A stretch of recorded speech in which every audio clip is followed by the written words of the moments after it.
Roger Federer recently revealed a shocking detail about Alex Eala that no one anticipated. The disclosure of the tennis legend caused a stir on social media, dividing fans and igniting the internet. What was it that he said? And why are people discussing the young Filipino celebrity in a way that they have never done before? This is not merely another recommendation or informal remark. This is more profound and alters our perception of one of tennis's emerging talents. Federer went there against everyone's expectations, and now everyone demands an explanation. It took place during a press conference in Basel. Roger Federer, who never gets involved in controversy, was questioned on the future of tennis for women. He hesitated, grinned, and then uttered something that would make headlines for days. He brought up Alex Eala. Not in the manner you might anticipate, not with the customary kind commendation reserved for youthful brilliance. His voice changed. His voice carried worry, perhaps even disappointment. Alex Eala has extraordinary talent. Federer started, but I'm not sure if she's still playing her own game. There was silence in the room. Journalists looked at each other. By that, what did he mean? Federer went on, cautiously yet intentionally selecting his remarks. He discussed the pressures. Youthful athletes, the federations that watch them, and the sponsorship machines that surround them as investments as opposed to people. Then he spoke the sentence that would set the internet on fire. Occasionally, those tasked with protecting these athletes wind up in charge of them, and I've heard rumors about Alex's circumstances that concern me. He did not go into detail. He didn't have to. It was obvious what was implied. Behind, something was going on. The moments in Alex Eala's career that even Roger Federer was unaware of, a man who had a reputation for avoiding drama felt obliged to speak up. The press conference continued, but the harm or the truth was previously known, depending on who you ask. The video became viral in a matter of hours. Twitter blew out. YouTube channels rushed to analyze every word Federer said, and Reddit threads were full with conjecture. Everyone was asking the same straightforward but complex question. What is the sinister secret of Alex Eala? For a young athlete who is still attempting, this was the last kind of exposure she needed to make a name for herself on the WTA Tour. However, in the realm of tennis, there was too much to ignore in this story. Everyone was curious about what was beyond the door that Federer had opened. But we must travel back in time to comprehend why Federer's remarks struck such a deep chord. Returning to the narrative of Alex Eala truly started. Alex Eala is not your average tennis player. She is the pride of the Philippines and a national icon. The first Filipino, although in the junior division, to win a Grand Slam championship. Her victory at the 2022 U.S. Open girls singles not only was it a personal victory, but the entire nation, which had been waiting decades for a tennis star to call their own. Eala was a prodigy from birth, having been born in 2005. Early on, her parents saw her talent and decided that would influence her life in its entirety. She was sent to practice at the Rafa Nadal Academy in Spain when she was barely 11 years old. 11. The majority of children in that age range are figuring out middle school. Alex was already grinding on clay courts all over the world. Before she even reached adolescence, she was living the life of a professional athlete away from her family. She improved her skills in the academy. She rose in the ranks, won junior titles, and came to represent Filipino tennis. However, there was a price. Every interview, news conference following a game, and sponsorship agreement held the burden of anticipation. She was representing a whole country, not just herself. Additionally, that type of pressure, it transforms you. Eala had already spent more time in the spotlight than most by the time she became a professional. Players' experiences throughout their whole careers. She had agreements with well-known companies. She was investing in a federation.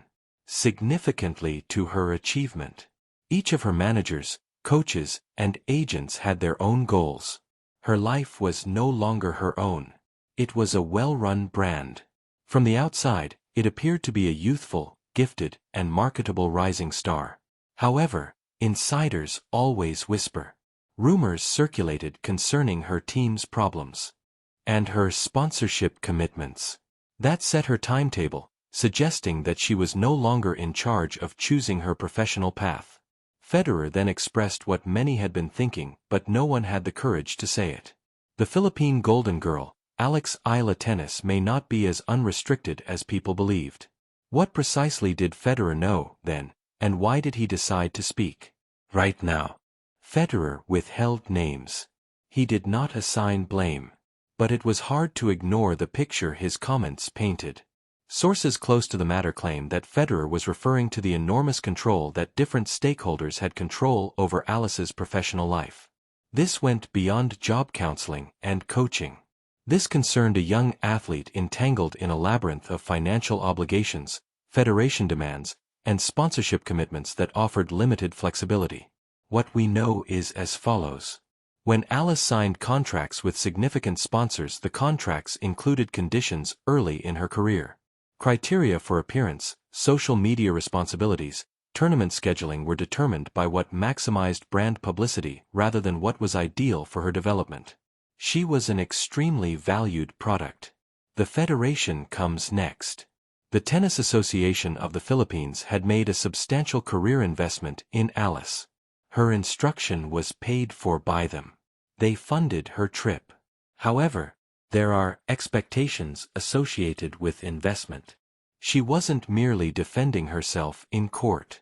She was speaking for a whole athletics program that required her to be successful in order to receive financing. There was no subtle pressure. What about the coaching situation? Eyebrows were also raised by that. Several coaching changes in a brief amount of time. The official narrative was always about locating the ideal fit. However, individuals in close proximity to the matter offered an alternative viewpoint. Coaches who resisted the plan, which put ALA's long-term growth ahead of immediate outcomes, was short-lived. It was an obvious message. Get replaced or fall in line.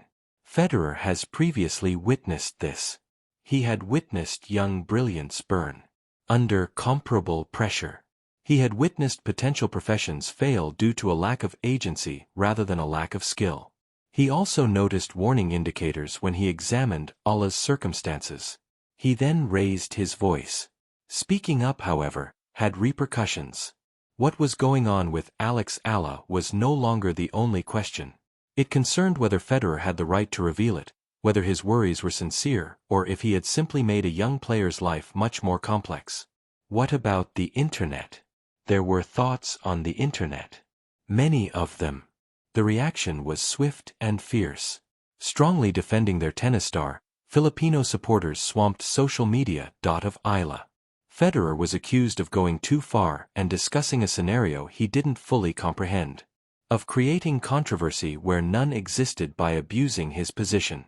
Roger Federer must remain in his own lane. One tweet went viral. Alex Eala is doing great. A retiring player attempting to stir up drama is not necessary. Others, however, had a different perspective. Federer rarely speaks without a purpose, according to tennis pundits. He was probably telling the truth if he was worried enough to speak out. They referenced comparable instances, youthful athletes who appeared destined for success but burnt out due to outside expectations. Every facet of Eala's career, including her tournament schedule and coaching changes, was examined in Reddit discussions. Her sponsorship agreements. There were patterns that were difficult to ignore. The information indicated that a player was pushed hard, possibly too hard, in an effort to achieve outcomes that would please everyone but the individual gripping the racket in real life. The wider ramifications were discussed in women's tennis forums. This was more than just AILA. Was about a system that prioritizes marketability and views young female athletes as commodities over mental well-being. That evaluates sponsorship revenue rather than individual development. Transparency was demanded by certain admirers. They desired to speak with Eala directly. Was she content? Did she think she was in charge of her career? Was Federer right to be concerned? However, Eala said nothing. Nothing, no social media post, no announcement. And that quiet. It had a lot to say. The dispute had taken on a life of its own. Federer's innocuous remark had escalated into a full-fledged discussion about control, power, and the hidden consequences of being a young tennis star. There was more than one player involved. This was now about the system as a whole. The tale of Alex Eala turned into a mirror. It revealed painful realities regarding the treatment of young tennis stars, particularly young women. The need to perform, the federations that view players as national assets rather than as people with aspirations and limitations, and the sponsorship responsibilities. Consider it. How many teenage ladies dream big when they start playing professional tennis only to burn out before they reached 25? How many bright careers terminate due to systemic flaws rather than injuries or a lack of talent? There has long been a mental health epidemic in women's tennis. Players like Simona Halep and Naomi Osaka have publicly discussed the cost of ongoing pressure. However, Ayla's predicament brought to light another issue: the absence of autonomy. When, before you're even old enough, you're sponsored by international brands, handled by agencies, and subsidized by federations, how much of your career is truly yours to vote? Who makes the choices and who gains from your success? Or when you fracture? Federer's remark brought these issues to light. It caused discomfort for some, as the solution is not straightforward. Indeed, support networks are essential. Young athletes require financial support, coaching, and direction. When does support turn into control, though? When does advice turn into exploitation? The world of tennis lacked quality responses, and that was the issue. Despite its advancements, women's tennis still has issues with how it handles its youthful stars. The sport rarely protects them, but it does celebrate and profit from them. Ayla's tale wasn't the only one. Was merely the most recent instance of a recurring pattern. Additionally, there will be more Alex Ealas until the system is changed. More young athletes who are torn between their aspirations and the expectations of others. What does this mean for us now? What does this mean for Alex Eala? The tennis community waited in the days after Federer's remark. For an answer, for an explanation, for anything that might explain what had just transpired. However, the quiet persisted. Federer did not retract his remarks. He also didn't go into detail. He left it stand after saying what needed to be said. He was respected by some for it. He was chastised by others for dropping a bomb and then leaving. Alex Eala kept up her schedule in the interim. She attended her subsequent competition. She engaged in play. For the cameras, she grinned. On closer inspection, however, a different picture emerged. A level of caution that was unprecedented. A cautious distance during her interviews. Was Federer the target of her rage? Thankful. Are you stuck? No one was aware. Perhaps that was the intention. Perhaps the fact that we were unable to determine was proof of precisely what Federer was cautioning about. A young player with such control, so controlled that even her feelings have to be carefully controlled. The Tennis Association of the Philippines issued a succinct statement highlighting their dedication to Ayla's growth and justifying their support for her. It was professional, ambiguous, and provided no answers. Coaches and sponsors remained silent. Everyone resumed their regular activities. However, something had changed. The discussion had begun. People were now focusing on Alex Eala's well-being rather than just her victories. But to whether she was genuinely all right. Perhaps Federer's goal has always been to ruin her career rather than cause controversy, but to encourage people to investigate more, challenge the system, and show concern for the individual rather than simply the gamer. In actuality, we might never fully understand Alex Eala's professional journey. We might never find out if Federer was if he went too far or if he had the right to speak up. However, we are aware of this. The dialogue